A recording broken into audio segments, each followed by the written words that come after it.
Hey, what's up, everybody? It's Liam Fletcher here with Black Banner Studios, and today we've got an awesome tutorial. We're going to show you how to make the text in your drone footage look like this.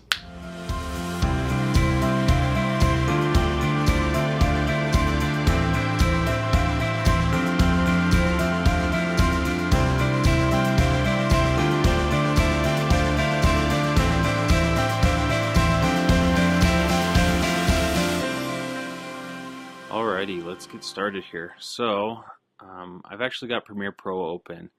Now, this effect is going to be accomplished in After Effects, but I wanted to show how you could take a clip from Premiere Pro and export it to After Effects so that you can edit without disrupting your workflow. So, I've already pre-selected a clip here.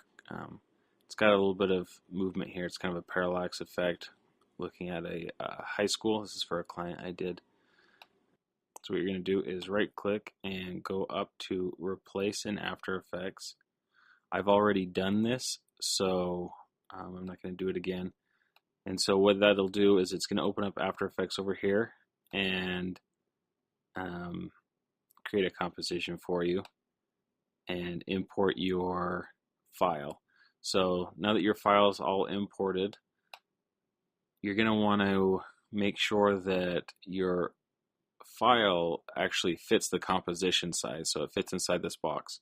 If you've maybe scaled it up or rotated it or anything like that, I will come up to transform, right click transform, and then go fit to comp, and that's just going to save you a headache. If the file doesn't match the comp size, the 3D tracker is going to have a really hard time dealing with it, and most likely will tell you it's unusable.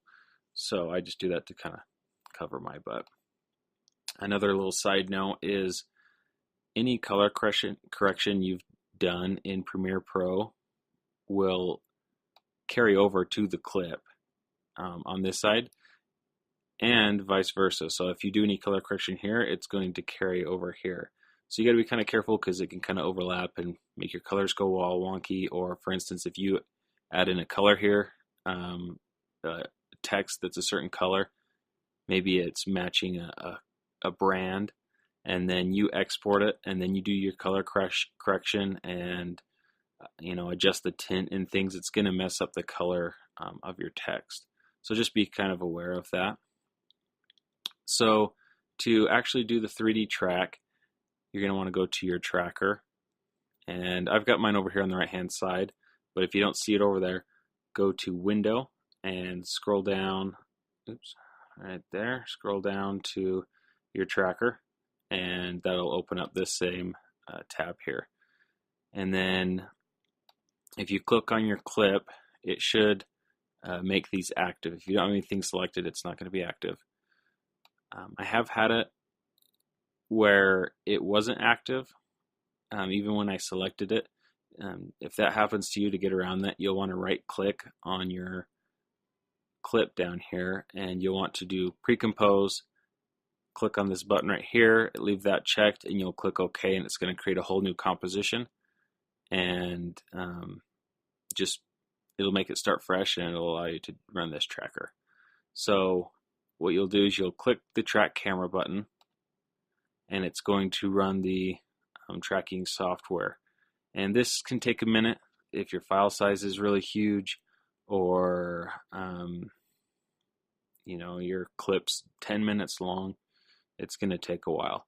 If you can see up here, I've got 240 frames, and it's not going super fast.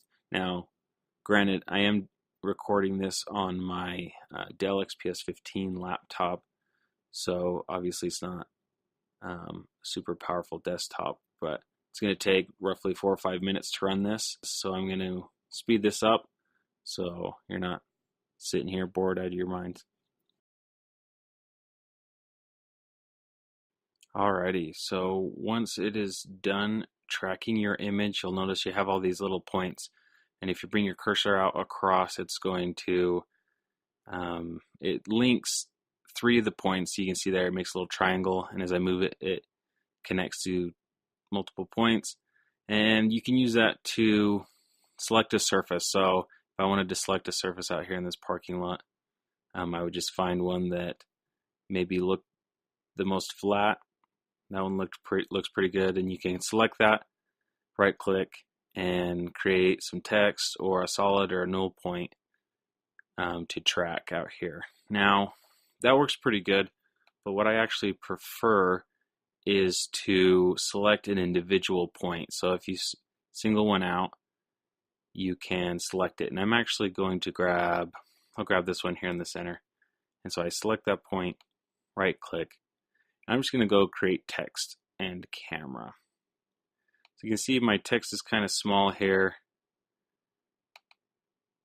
I'm going to grab it, and I'm just going to make it a lot larger so it's easier to see. And you'll notice that as you use After Effects, it kind of carries over some of the same settings as far as, you know, the last text you used, the size and different things, color. So I'm going to go ahead and change this to, say, welcome. Now, because I use that point, if I select over my clip again in the 3D tracker, because I use that point, if I scrub forward in time, the text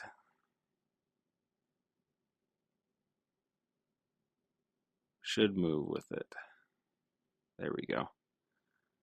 So it's kind of tracked. Now, it might look kind of funny because it doesn't look like this image is 3D yet. So if you come over to your text and you open it up and you click the transform tab, you'll come down, you've got your X, Y, and Z rotation. Now, this image looks like it's laying flat according to the screen rather than the image. And I want to kind of track it to that roof and make it look like it's kind of standing up on top of the roof there. So if I adjust my X, it's going to rotate around like that. So I'm just going to kind of rotate it forward till maybe it looks like it's kind of standing on top of the building there. And I also want to rotate it along the y-axis to kind of get it maybe facing a little bit closer to these doors over here. So now that I've got that, it looks a little more like the text is part of the image. And so we'll go ahead and hit play. And I'm actually going to drop the resolution here so it can play a little bit smoother.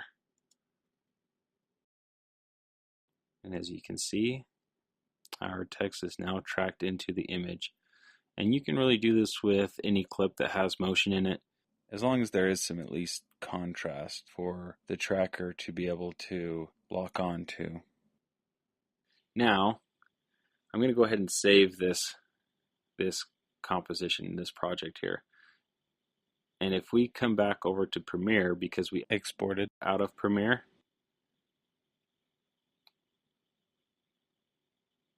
this is going to pop up here with our welcome.